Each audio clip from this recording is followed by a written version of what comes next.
নমস্কার বন্ধুরা, আশা করি আপনারা সবাই ভালো আছেন, সুস্থ আছেন। আজ আমি আপনাদেরকে বলবো যে হাই ব্লাড প্রেশার কিভাবে আপনারা লাইফস্টাইল মডিফিকেশনের মাধ্যমে কন্ট্রোল করবেন। দেখুন, এটা জানার আগে আপনাকে জানতে হবে যে হাই ব্লাড প্রেশার কাকে বলা হয়। হাই ব্লাড প্রেশারটা হচ্ছে গিয়ে একটা একটা মেজারমেন্ট বা একটা সংখ্যা, যার মধ্যে থাকে হচ্ছে গিয়ে উপরে একটা রেটিং থাকে, নিচে একটা রেটিং থাকে। উপরের রেটিংটাকে বলা হচ্ছে গিয়ে সিস্টোলিক, নিচেরটাকে ডায়াস্টোলিক।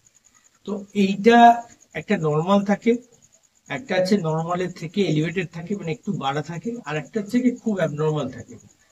এবং নর্মাল তো নর্মাল, যেটা আমরা বুঝতে পারলাম যে নর্মাল রয়েছে, এটা তো নর্মাল রক্তচাপের জন্য। তারপরে যেটা বাড়ানো থাকে, যেটা হচ্ছে কি আপনার এলিভেটেড থাকে, মানে একটু বৃদ্ধি পাওয়ার দিকে যায়, সেটাকে বলে উচ্চ রক্তচাপের দিকে যাওয়া।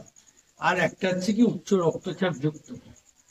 তারপরে একটা যে রেটিংটা থাকে, যে রেটিং, সেটা হচ্ছে গিয়ে সেইখানে আসলে আপনারা চান্স নেওয়া যাবে না, আপনার হচ্ছে কি রক্তচাপ প্রচুর বেড়ে যাবে, আপনার হসপিটালে যেতে হবে। তো এবার আমি আপনাকে উদাহরণ দিয়ে বোঝাই। নর্মালি ধরা যায় যে ব্লাড প্রেশার হচ্ছে গিয়ে 130/80, এটাকে মোটামুটি নর্মাল ধরা যায় হিসাব মতো। এবং 140/90, সেটাও আমরা কিছু কিছু ক্ষেত্রে নর্মাল ধরে রাখতে পারি। কারণ কি, অনেক সময় বডি ওয়েটের জন্য বা তার খাদ্য খাদকের চেঞ্জের জন্য অনেক সময় এটা এদিক ওদিক হয়ে থাকে। তো এটাও নর্মালের মধ্যে চলবে। কিন্তু যদি এরকম হয় 140 থেকে 160-এর মধ্যে, এটা এলিভেটেড হাই ব্লাড, মানে ব্লাড প্রেশার, মানে আপনার ব্লাড প্রেশারটা হাই ব্লাড প্রেশারের দিকে যাচ্ছে। তো 140/160 থেকে 160-র মধ্যে যেটা যাচ্ছে সিস্টোলিক, উপরের যে রেটিংটা, সেটাকে হচ্ছে কি আমরা এলিভেটেড বলবো, বেড়ে যাচ্ছে। আর নিচেরটা যদি আপনার 80 বা 80 বা 80-90 থেকে, যেটা 100 থেকে যাচ্ছে ধরুন, সেটাকে কিন্তু আমরা বলবো এলিভেটেড। তো এইটা হচ্ছে গিয়ে আমরা কি, এই যে জায়গাটা আছে 160/90 বা 160/100, এটাকে কিন্তু আমরা চেষ্টা করলে আমরা লাইফস্টাইল মডিফিকেশনের মাধ্যমে কমাতে পারি। তবে এর সঙ্গে কথা আছে, যদি আপনার ব্লাড প্রেশার যদি 180/110 এটা হয়ে থাকে, তখন আপনাকে অবশ্যই, বা তার বেশি হয়ে থাকে, অবশ্যই আপনাকে ডাক্তারের কাছে নিয়ে যেতে হবে, অথবা কোনো নিকটবর্তী স্বাস্থ্য কেন্দ্রে নিয়ে যেতে হবে। এই অবস্থায় কোনো রিস্ক নেওয়া যাবে না, কারণ এই সময় ম্যাসিভ কোনো হার্টের কোনো কন্ডিশন খারাপ হয়ে যেতে পারে, হার্ট অ্যাটাক হতে পারে। তো এই হচ্ছে নর্মাল আমাদের সিস্টেম। তো আমরা বলবো যে ব্লাড প্রেশারটা কেন হয়, মানে কেন বাড়ে, এই রক্তচাপ হওয়ার কারণ কি। মেনলি রক্তচাপ হওয়ার হচ্ছে দুটো কারণ থাকে, একটা হচ্ছে কি প্রাইমারি, একটা সেকেন্ডারি। প্রাইমারি কারণ তো নর্মাল আমি বলবো, আগে বলে নিই সেকেন্ডারি কারণটা কি। সেকেন্ডারি কারণ হচ্ছে যদি আপনার কোনো রোগ বিসুখ শরীরে থেকে থাকে, যেমন আপনার কিডনি কোনো প্রবলেম আছে, কিডনির কোনো ফাংশন আছে, অথবা আপনার আর্টারিতে কোনো সমস্যা আছে হার্টের, বা আপনার কোনো একটা মারাত্মক কোনো একটা অপারেশন হয়ে আছে, এরকম ধরনের সমস্যাগুলোতে আমরা দেখে যাই অনেক সময় হাই ব্লাড প্রেশার হয়ে থাকে। তো এই ক্ষেত্রে কিন্তু হাই ব্লাড প্রেশার কন্ট্রোল আপনি লাইফস্টাইল মডিফিকেশনের মাধ্যমে করতে পারবেন না। এই ক্ষেত্রে আপনাকে অবশ্যই মেডিকেশন নিতে হবে, মানে আপনাকে মেডিসিন নিতে হবে। মেডিকেশনের মাধ্যমে আপনার কিন্তু এটা সারাতে হবে, অ্যাজ ওয়েল অ্যাজ আপনাকে সবসময় আপনার ডাক্তারের পরামর্শে থাকতে হবে।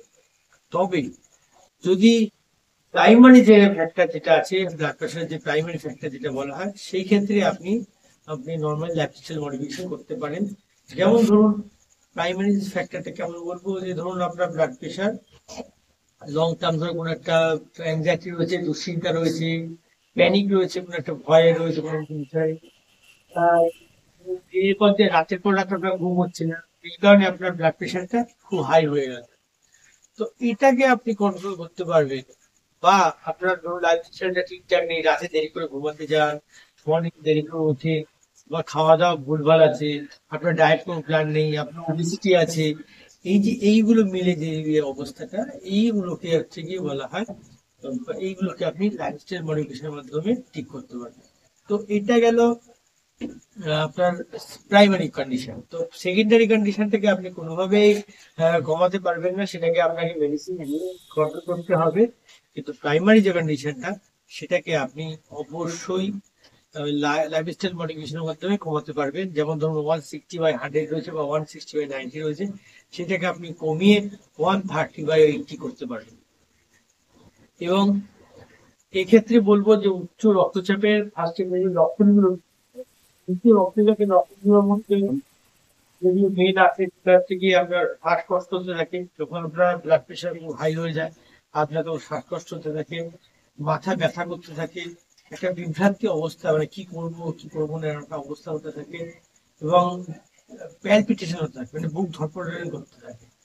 এবং অনেক সময় টয়লেটের সঙ্গে বা প্রস্রাবের সঙ্গে আপনার রক্ত চলে আসতে পারে, কখনো কখনো নাক থেকেও রক্ত বেরিয়ে যেতে পারে, এবং আপনি সেই সময় চোখে ঝাপসা দেখতে পারেন, বা যাকে বলা হয় মানে চারদিকে একটা সর্ষে ফুল দেখার মতো এরকম হতে পারে অনেক সময়। এবং সকালে থেকে উঠে আসতে দেখবেন যে এরকম মনে হতে পারে যে খুব একটা মাথা একটা ভার ভার ভাব, কি ব্যাপার বুঝতে পারছি না, একটা অস্থির ভাব রয়েছে, এ কিন্তু হতে পারে। তবে এই লক্ষণগুলো দেখে বসে থাকলে হবে না। কখনো যদি এই ধরনের কোনো অস্বস্তিকর স্বাভাবিক পরিস্থিতি থেকে অস্বস্তিকর লাগে শরীরের মধ্যে, অবশ্যই অবশ্যই আপনারা নিকটবর্তী ডাক্তারখানায় যান, সেখানে গিয়ে প্রেশার চেক করুন। যাদের বাড়িতে pressure blood pressure monitoring tools রয়েছে, ডিভাইস রয়েছে, তারা ব্লাড প্রেশার বাড়িতে মাপুন এবং সেই মতো ব্যবস্থা নিন। এর সঙ্গে বলবো যে এই ব্লাড প্রেশার বা উচ্চ রক্তচাপ সৃষ্টি হয় কিভাবে। নর্মালি দেখুন আমাদের যে ব্লাড প্রেশার, ব্লাড যেটা আমাদের শরীরের মধ্যে ব্লাড যার মাধ্যমে সার্কুলেট হয়, এই ভেইনগুলো হচ্ছে নর্মালি থেকে একটা রাবারের মতো একটা নালিকা। এটা হচ্ছে ব্লাড যখন বেশি যায় তখন ফুলে যায়, আবার ব্লাড যখন কম যায় তখন নর্মাল। এর মধ্যে কি ফ্লেক্সিবিলিটি থাকে, তো ব্লাড আপ এন্ড ডাউন করতে থাকে, ফ্লেক্সিবিলিটি একটা থাকে। যদি রক্তনালিকাগুলি কখনো শক্ত হয়ে যায় এবং এই এর মধ্যে যে ফ্লেক্সিবিলিটিটা সেটা নষ্ট হয়ে যায়, তখন কি হয়, এইটা আর কিন্তু রক্ত বেশি যাওয়ার সময় মানে সেটা ফুলে গিয়ে তাড়াতাড়ি রক্ত পাস করে দিতে পারে না। তখন কি হয়, ওটাকে সেই প্রেশারটা একটা জায়গায় পড়ে গিয়ে আপনার কি হয়, সেই জায়গাটাকে বেলুনের মতো ফুলে যায়, ফুলে গিয়ে কি হয়, ওসব ফেটে যেতে পারে। যদি কখনো এরকম রক্তনালিকা ফেটে যায় ব্রেনের মধ্যে গিয়ে, কেন কি এমনি রক্তনালিকায় যদি আপনার হাই ব্লাড প্রেশার কন্টিনিউ থাকে, তাহলে কিন্তু আপনার হাই ব্লাড প্রেশারের জন্য আপনার রক্তবাহী নালিকাগুলি দুর্বল হয়ে পড়ে, উইক হয়ে পড়ে, পাতলা হয়ে পড়ে। এবং যদি কখনো এরকম রক্ত বেশি পরিমাণে যেতে থাকে, তখন যদি আপনার ওটা ফেটে যায় কোনো কারণে, তাহলে ব্রেনের মধ্যে যেখানে ফেটে গেল, যে জায়গাটা ফেটে গেল সেখানে আপনার হ্যামারেজ হয়ে গেল, এবং তার পরবর্তী যে রক্তবাহী নালিকা যেগুলো আছে সেটা দিয়ে বাকি অংশে রক্ত যেতে পারলো না, ফলে আপনার ব্রেনের যে শিরাগুলো শুকিয়ে গেল, একে বলা ব্রেন। এটা যদি আপনার হার্টের ক্ষেত্রে হয়, হার্টের ক্ষেত্রে হলে কিন্তু হার্ট অ্যাটাক বলা হয়। এবং এটা আরো একটা পদ্ধতি, আরেকটাও সিস্টেমে হয়ে থাকে, সেটা কি, অনেক সময় আমাদের এই আর্টারি গুলোর মধ্যে বা এই রক্তবাহী নালিকা গুলোর মধ্যে কোনো কারণে ফ্যাট ডিপোজিটেড হতে থাকে। ফ্যাট ডিপোজিট মানে হচ্ছে কি, বিভিন্ন রকম চর্বি জাতীয় জিনিস, এই চর্বি জাতীয় জিনিস জমতে থাকে। তো জমতে থেকে বলে প্লাক ফর্মেশন। এবার একটা জমলো, তার উপরে আবার একটা জমলো, তারপরে আবার একটা জমলো, জমে জমে পুরো ওই নালিকাটাকে পুরোপুরি সরু করে দিয়ে থাকে। ফলে কি, ওর মধ্যে দিয়ে একটা নালিকা যদি নালিয়ে ব্লাড ভেসেল দিয়ে সরু হয়ে যায়, তার মধ্যে বেশি পরিমাণ যখন ব্লাড যাচ্ছে, এবার আমাদের ব্লাডে, আমাদের হার্টের যে আর্টারি, তাদের বেশি পরিমাণ রক্ত বহন হয়, তো তখন কি হবে, প্রেশারটা বেশি হবে, সরু জায়গা থেকে বেশি পরিমাণ রক্ত মানে তরল পথ যাচ্ছে, ফলে প্রেশারটা বেশি হবে, ফলে হাই ব্লাড প্রেশার দেখা হবে। এবং এই যে জায়গাগুলো, এই যে প্লাক ফর্মেশন হওয়া, এইগুলো, এই জায়গাগুলোকে আমরা কিন্তু লাইফস্টাইল মডিফিকেশনের মাধ্যমে কিন্তু চেঞ্জ করে দিতে পারি, মানে কন্ট্রোল করতে পারি। এবার বলবো হাই ব্লাড প্রেশারে কি কি করা যাবে না, আর কি কি করবে। হাই ব্লাড প্রেশার মাধ্যমে যদি মানে মডিফিকেশন, লাইফস্টাইল মডিফিকেশনের মাধ্যমে আপনি চেঞ্জ করতে চান হাই ব্লাড প্রেশার, তাহলে কিন্তু আপনাকে ফার্স্টে জানতে হবে কি করা যাবে না। আপনি অবশ্যই লবণ বা সল্ট জাতীয় খাবার খাওয়া যাবে না। সল্ট জাতীয় খাবার মানে এটা নয় যে আপনি খাবার পেতে শুধু কাঁচা লবণ নিলেন না, তা নয়। আপনার সারাদিনের যে ডায়েট প্ল্যান আছে, সারাদিন আপনি যখন খাচ্ছেন, বাইরে খাচ্ছেন, চিপস খাচ্ছেন, বাইরে কোনো ফ্রাইড ফুড খাচ্ছেন, যেমন ধর একটা আলুর চপ খেলে তার মধ্যে এরকম লবণ দিয়ে আপনাকে দিয়ে দিচ্ছে, কাঁচা লবণ আপনি খেয়ে নিয়ে বুঝতে পারছেন না। আপনি একটা ফ্রাইড কোনো ফুড খেলেন, তার মধ্যেও কাঁচা লবণ দেওয়া থাকছে। আমরা যেগুলো হচ্ছে গিয়ে বিভিন্ন রকম চিপস খেয়ে থাকি, সেগুলোর মধ্যে প্রচুর পরিমাণে কাঁচা লবণ থাকে। ইভেন আমরা আমরা যে বিরিয়ানি বা সাপোজ ধরুন পোলাও জাতীয় জিনিস থাকে তাতেও কিন্তু লবণ যুক্ত হয়ে থাকে। তো এই যে খাবারগুলো যেগুলো থাকে বাইরের স্ট্রিট ফুড যেগুলো, সেগুলো প্রচুর পরিমাণে লবণ থাকে, সেগুলো কম খেতে হবে, পারলে না খেতে হবে। তো এই লবণ জাতীয় খাবার খাওয়া যাবে না। বাড়িতেও রান্না বান্নার লবণ যেটুকু দরকার সেটুকু ইউজ করতে হবে। আপনাকে দেখতে হবে সারাদিনে খাবারের মধ্যে যেন 5 থেকে 6 গ্রাম নুন থাকে, তার বেশি নুন রাখা উচিত না। এরপরে বলবো তেল চর্বি জাতীয় খাবার খাওয়া যাবে না। আপনার সারাদিনের খাবারের মধ্যে তেলের পরিমাণ যেন অনেক কম থাকে। তেলের পরিমাণ সারাদিনের খাবারের মধ্যে 2 থেকে 3 চামচ, তার বেশি কখনোই হতে পারবে না। এর বেশি নিলেই আপনার কিন্তু হাই ব্লাড প্রেশার দিকে চলে যাবে। এবং চিনি চিনি জাতীয় খাবার কখনোই খাওয়া যাবে না, এবং চিনি কাঁচা চিনিও খাওয়া যাবে না, বা সুগার জাতীয় জিনিস খাওয়া যাবে না। এটা আপনার হাই ব্লাড প্রেশারের জন্য খুবই ক্ষতিকারক। এবং সারাদিন দেখতে হবে সপ্তাহে আপনি 2 থেকে 4 কি 5 চামচ মানে টেবিল স্পুন আপনি চিনি ইউজ করতে পারেন, তার বেশি কখনোই নয়।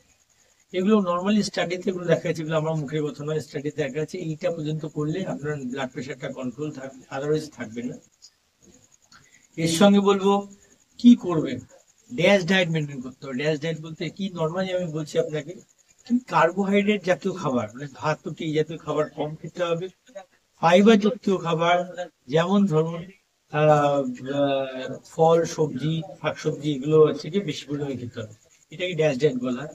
তো আপনার খাবারের মধ্যে আপনি ভাতের পরিমাণ কমিয়ে এই ধরনের খাবার দাবার পরিমাণ বাড়াতে পারেন।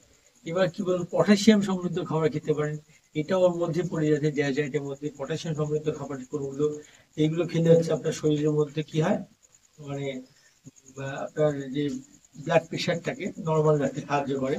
এবং এখান থেকে কি করতে পারেন, আপনি সব শাকসবজি খেতে পারেন রান্না করে, তার সঙ্গে কাঁচা মানে ফল আর কি কাঁচা খেতে পারেন, খুঁটো এটা খেতে পারেন। এবং সারাদিন দেখা যায় 2টো ফল যদি আপনি খান, আপনার একটা পটাশিয়াম ব্যালেন্স মেনটেন থাকে। এবং শাকসবজি আপনি যখন খাচ্ছেন, আপনি যখন খাবারে নিচ্ছেন লাঞ্চে বা ডিনারে, তখন হচ্ছে গিয়ে 2 থেকে 3 বাটি আপনি সার্ভিং বাউল যাকে বলা হয়, ছোট বাটি শাকসবজি আপনি নিতে পারেন। এবং আহ, কিছু কিছু ক্ষেত্রে ফ্যাট ফ্রি, আমরা তেল চর্বি জাতীয় জিনিসটা বন্ধ করতে বলেছি, সেই জায়গাটা কি নিতে পারেন আপনি, পটাশিয়াম সমৃদ্ধ হওয়ার জন্য আপনি দুধ খেতে পারেন। দুধ সেটা না ফ্যাট ফ্রি হয়, ডাবল ক্রিম জাতীয় দুধ হয়। এবং সেই দুধটা, এবং তার সঙ্গে আপনি দই খেতে পারেন। তো সারাদিনে আপনি 2 কাপ দুধ 2 কাপ দই আপনি খাবারের ডায়েটের মধ্যে রাখতে পারেন। এগুলো গেল আপনার নর্মালি ডায়েট প্ল্যান, মানে আপনার ডায়েট, এটা খেলে আপনি মোটামুটি আপনি ঠিক থাকবেন। আপনার লাইফস্টাইল মডিফিকেশনের মধ্যে ডায়েটটা রাখলে আপনি ঠিক থাকবেন। এর সঙ্গে বলবো আর কি কি করতে হবে আপনাকে লাইফস্টাইল মডিফিকেশনের মধ্যে, কি করতে হবে, আপনাকে অবশ্যই এক্সারসাইজ করতে হবে। আপনাকে অবশ্যই এক্সারসাইজ করতে হবে, প্রত্যেকদিন অন্তত 30 থেকে 40 মিনিট বা 1 ঘন্টা আপনাকে এক্সারসাইজ করতে হবে। 40 মিনিট থেকে 1 ঘন্টা ব্রিস্ক ওয়াক করতে পারেন, কার্ডিও এক্সারসাইজ করতে পারেন, মেডিটেশন করতে পারেন। এবং এতে করলে কি হয়, আপনার যে যে ব্লাড ফ্লোটা আছে সেটা নর্মাল থাকবে, এবং আপনার আপনার হাই ব্লাড প্রেশারটা হবে না। এবং এগুলো এক্সারসাইজের সঙ্গে হবে কি বললো, ডায়েট কন্ট্রোল তো আমি বলে দিলাম যে আপনি যে ডায়েট কন্ট্রোল এভাবে করবেন।